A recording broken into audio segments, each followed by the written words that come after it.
Jumpa lagi para pemirsa dong bos. Lu aja yang buka. Lu Ini bagian gua nih. Orang TV, 12 tahun gua begini. Iya, coba. Selamat pagi, siang, sore, malam. Para pemirsa Total Politik dimanapun Anda berada.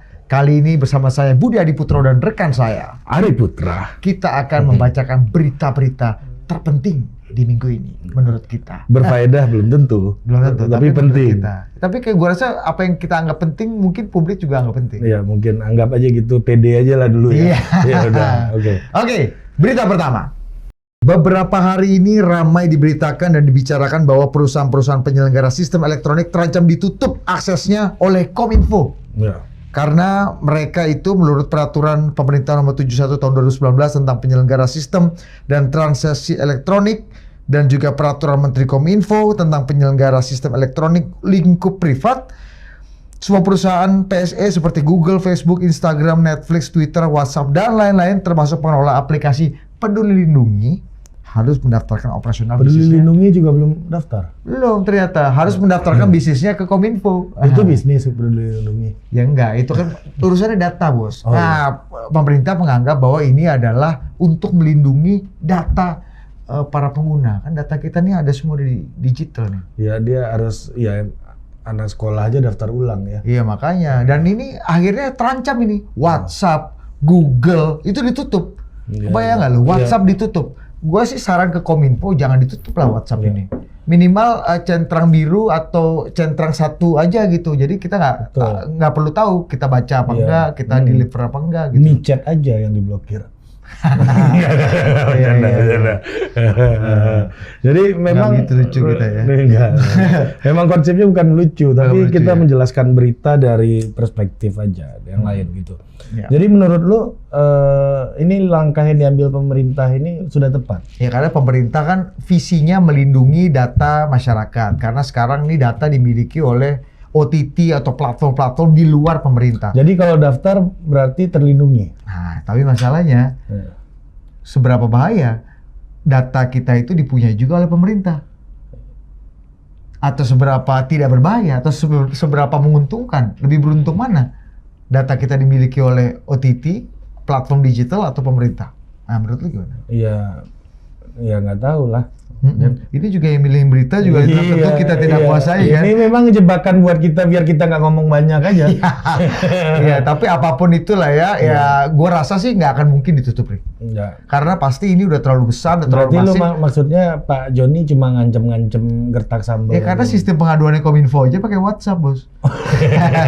Iya kan? Masa nanti mau ngadu pakai surat lagi nanti kasihan dong satpam di Kominfo kan? Iya, kalau WhatsApp diblokir makin repot juga kita nge-WA teman kita idam sama Nadib. Iya, Iya, di kita WhatsApp harus aja susah. Iya, kita harus samperin dia dulu ke Detik. Bro, balas WhatsApp dong. Istrinya aja nyuruh dia balas WhatsApp aja harus telepon gua dulu, Bos. Ngapain kita bahas Oke, next.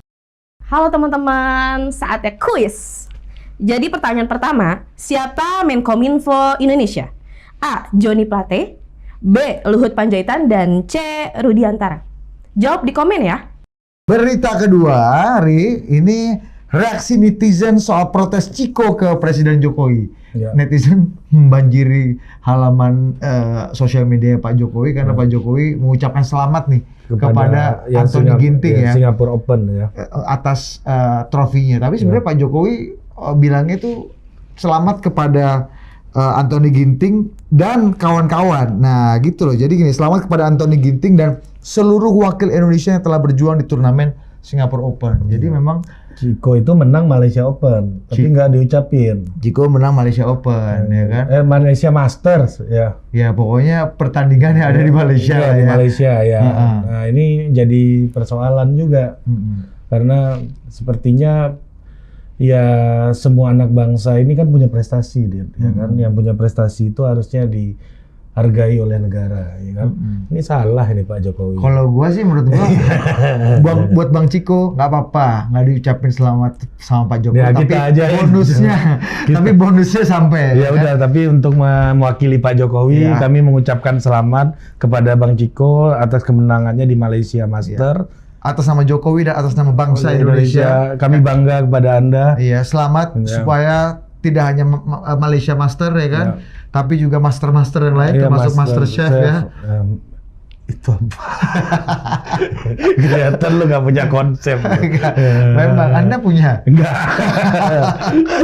Tapi ya, Tapi gimana ya? Tapi ke bulu tangkis itu emang selalu jadi spesial ya. Iya, tapi perekat dan penyemangat ya. Enggak, maksud gue gini, Dit. Yang menjadi penting gitu ya. Orang-orang kan selama ini tuh males untuk kalau misalnya ada tiba-tiba pejabat menganggap sebuah keberhasilan timnas tuh ada dia di belakangnya gitu kan. Kan dibully tuh pejabat-pejabat kayak gitu. Jadi seolah-olah pejabat inilah yang merupakan sumber keberhasilan dari atlet-atlet kita gitu. Itu yang dibully sama netizen. Tapi atletnya butuh ucapan dari seorang pejabat negara gitu. Jadi ini menurut gua sih sesuatu yang lucu aja gitu ya. Kalau yang dulu-dulu ada pejabat ngucapin selamat, fotonya lebih gede daripada atletnya gitu kan, dibully sama netizen. Tapi ternyata atlet-atlet ini merasa penting juga untuk dapat pengakuan dan apresiasi dari seorang pejabat publik. Menurut gitu. gua bukan hanya pejabat ya, mungkin kalau ketua KONI, Menpora atau pejabat-pejabat lain yang tiba-tiba jadi lebih nasionalis atau lebih peduli gitu dengan olahraga, ketika olahraga ini menang gitu ya, ini kan presiden. Simbol ya. Jadi memang kalau presiden juga terlihat agak pilih kasih ya wajar aja kalau agak ada yang berat gitu ya. Ada yang komplain. Karena ini presiden bukan tokoh politik atau pejabat semata. Tapi kan presiden kan juga pejabat publik. Maksud gua, presiden kan terbatas juga. Iya, tapi maksud gua ada keinginan dari atlet untuk mendapat rekognisi dari pejabat-pejabat tertentu gitu ya. Maksud gua ya nggak ada salahnya juga Pak Jokowi kembali mengucapkan. Masa gitu. ya makanya gitu. Masa Pak Jokowi mau mengendorse yang kita dukung mungkin ada di sini.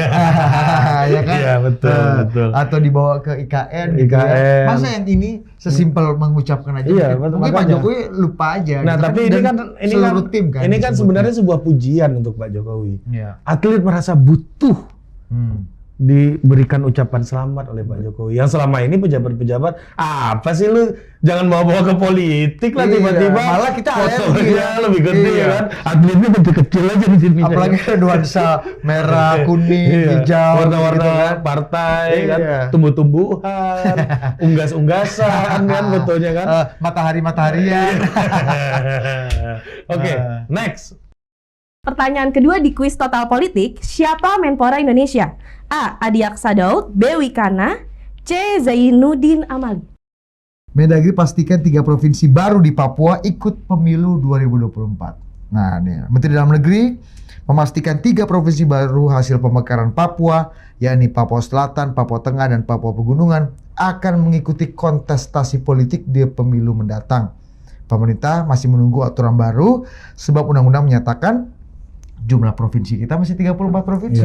Nah, ini masalah administrasi aja nih. Enggak, dan juga ini soal dapil kan. Betul, dapil dan juga termasuk jumlah anggota DPR atau gimana gitu. Yang lebih penting juga nih, verifikasi faktual partai juga harus berubah. Iya. Atas azas keadilan kan? Betul. Jadi memang caranya ya tiba-tiba kan lu bingung juga kan.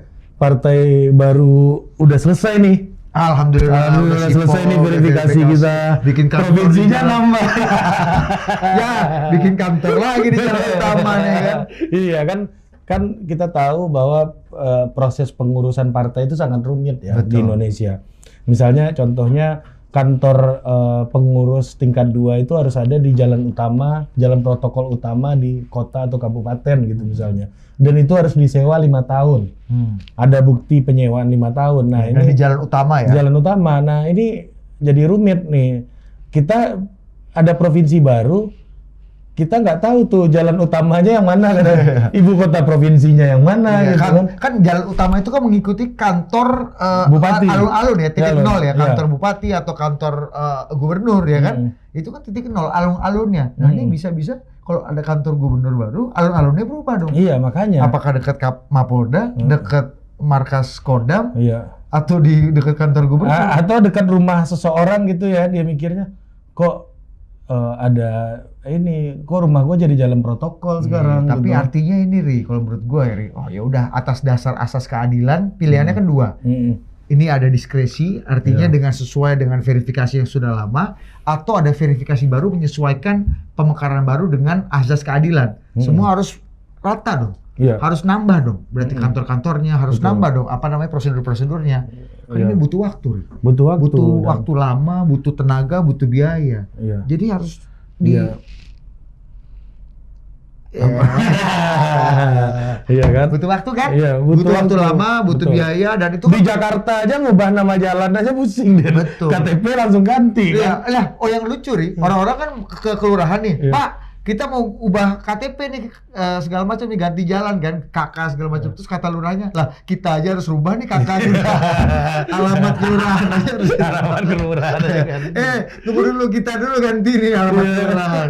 Gitu. Jadi memang ini bukan sekedar administrasi menurut Betul. gua, tapi juga substansinya.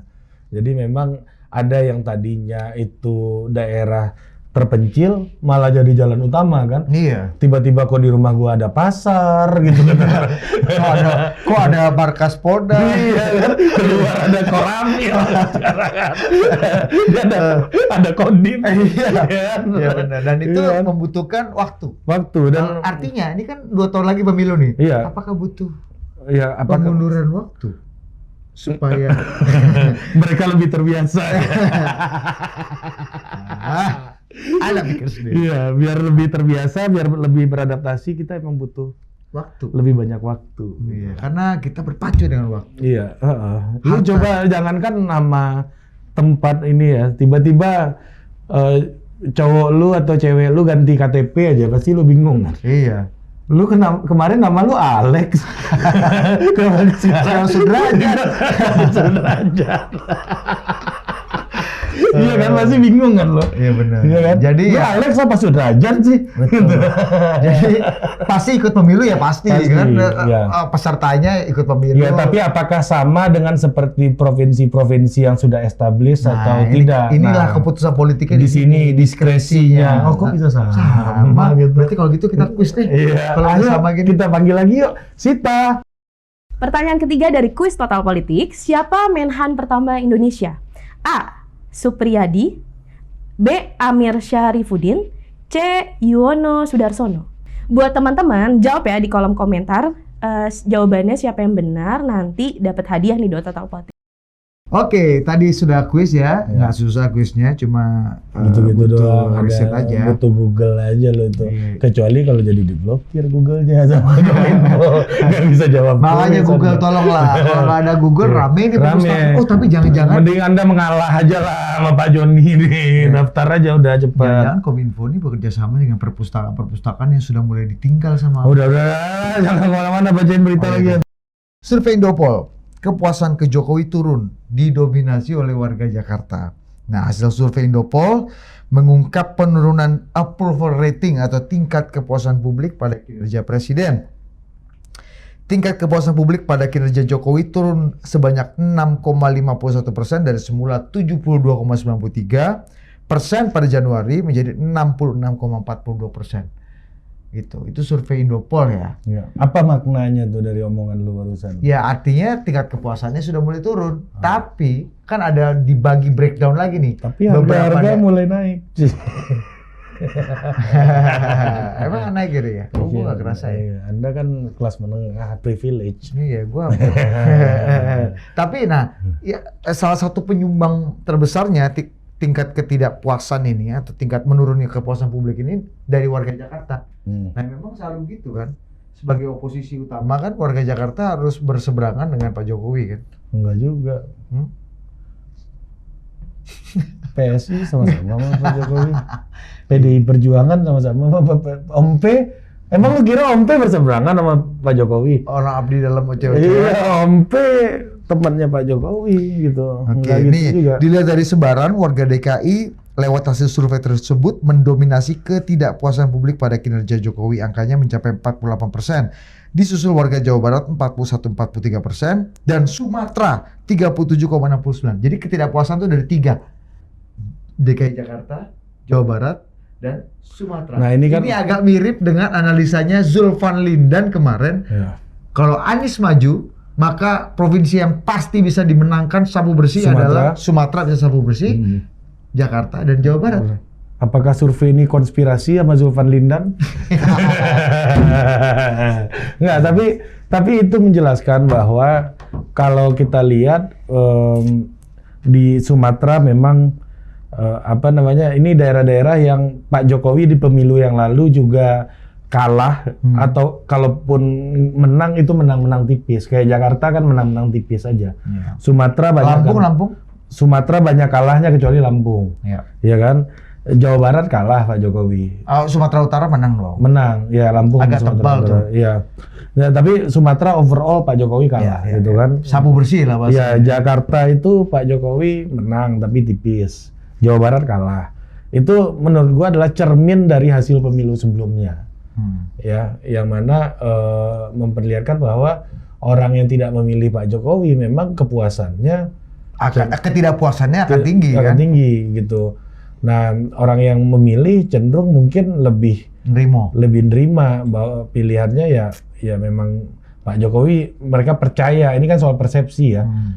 Pak Jokowi dia percaya bahwa Pak Jokowi ini sedang berupaya keras gitu. Nah, memang ini memiliki kontribusi yang sangat besar terutama Jawa Barat.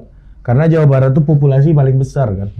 Ya kan, dikumpulin satu pulau Sumatera itu mungkin dibandingin nama Jawa Barat masih 3/4-nya kan? Iya mungkin ya kira-kira kayak gitu. Ya kayak gua dari Sumatera ke Jawa Barat aja kuliah dulu kan kaget lihat orang rame gua. Wah, rame banget nih manusia di sini. Ya kan? Kalau dulu kan orang sepi, Bos. Ya kan, lu ke Bogor lah. Lu coba ke Bogor. Itu satu tikungan satu kecamatan, Bos. Satu tikungan lagi satu kecamatan. Kalau di Sumatera? Sumatera enggak, Bos.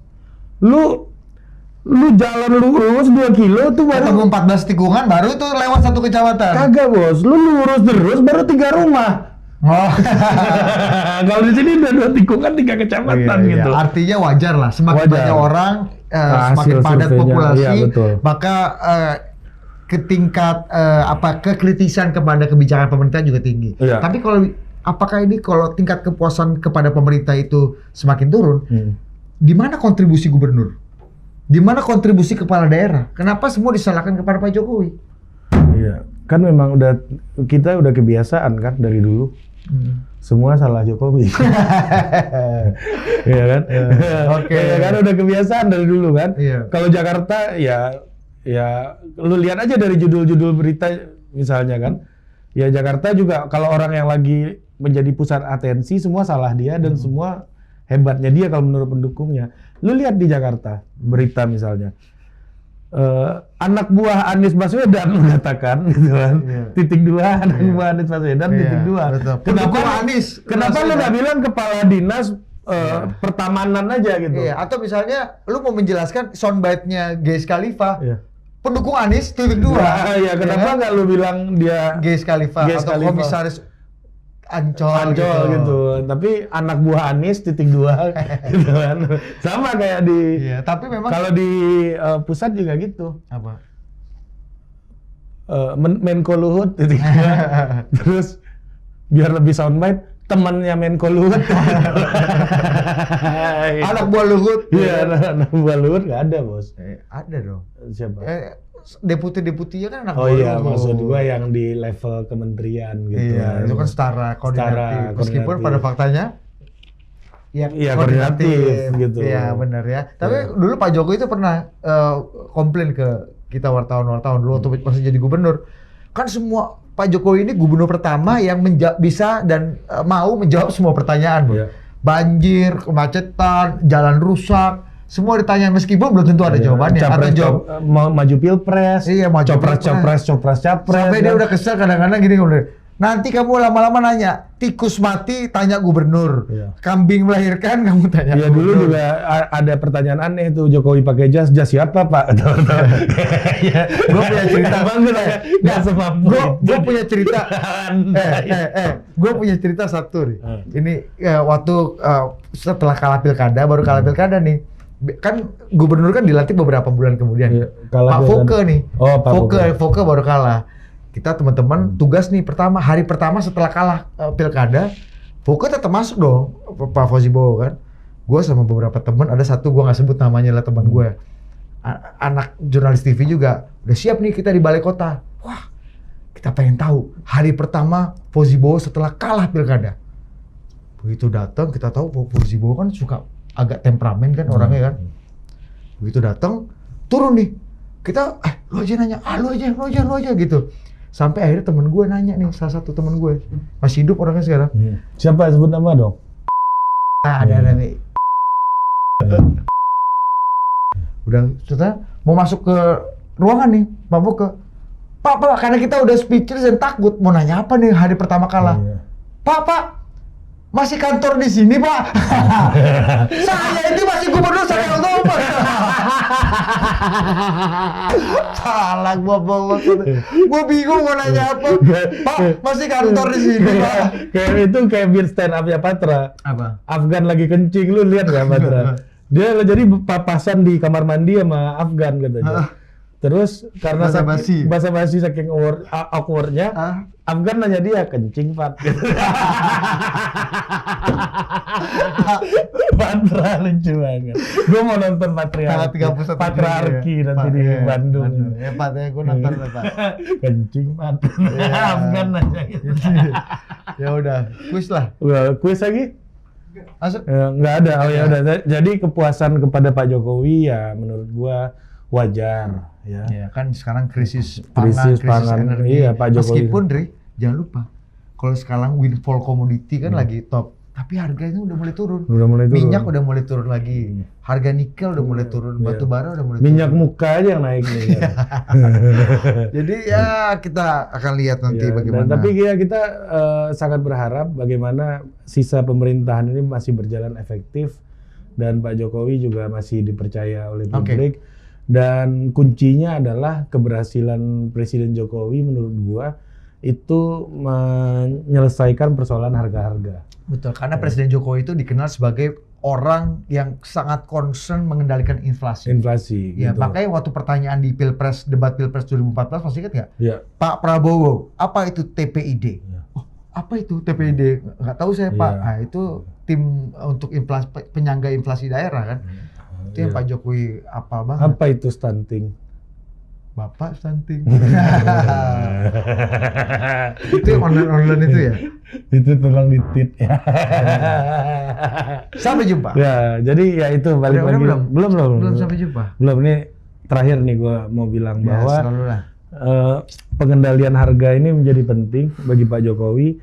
Itu akan membuat kepuasan pada Pak Jokowi meningkat, di mana itu elemen harga ini, variabel harga ini, itu udah melampaui pilihan sosiologis gitu. Jadi orang yang sosiologis itu udah mutlak pilihannya, yang benci sama Pak Jokowi sekitar 10% itu pasti akan benci. Ya. Yang cinta sama Pak Jokowi sekitar 10-15% itu juga akan cinta banget sama Pak Jokowi. Udah nggak bisa diganggu-gugat, tapi 70% yang di tengah ini, itu akan sangat tergantung bagaimana Pak Jokowi mengendalikan harga-harga. Jadi daerah yang Pak Jokowi kalah telak pun menurut gua, apabila harga terkendali ya kepuasan juga akan bisa meningkat gitu. Betul, dan semua harus masuk ke sini, semua harus memperjuangkan ini. Kalau biasanya Pak Jokowi itu inward looking, selalu memikirkan dalam negeri gimana Indonesian first lah ya. Sekarang waktunya Pak Jokowi juga keluar, karena ini di luar batas sosiologis dan psikologis kita. Nggak semua ada di kontrol kita. Ini harga dunia, krisis pangan dunia, krisis energi dunia. Sekarang waktunya Pak Jokowi jadi pemimpin dunia. Jadi elit global ini mempengaruhi kepuasan terhadap Pak Jokowi. Jadi salah Erdogan, elit global, Putin, Zelensky, Viktor Orban, Jair Bolsonaro, Gustavo Petro, Jacob Zuma, sama siapa namanya presiden ini? Zaire Utara ini. Mobutu Sese Seko. Negara-negara Indi lah ya, negara-negara kerajaan Tonga. Dan Ramos Horta udah kepilih ya. Oke, sampai jumpa lagi di nggak jelasnya acaranya. Baca berita berikutnya. Ya, gitu.